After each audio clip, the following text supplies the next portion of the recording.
bilaman yana. Hasanboy, hozir biza shunday yashayapmiz. Shu daraxtni ham olishni unutmang.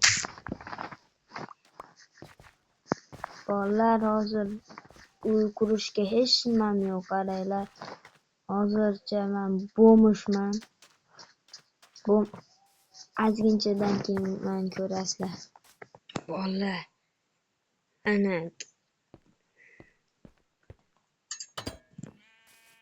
shuncha kundan keyin boyliklar, uy ko'rdinglarmi bolalar?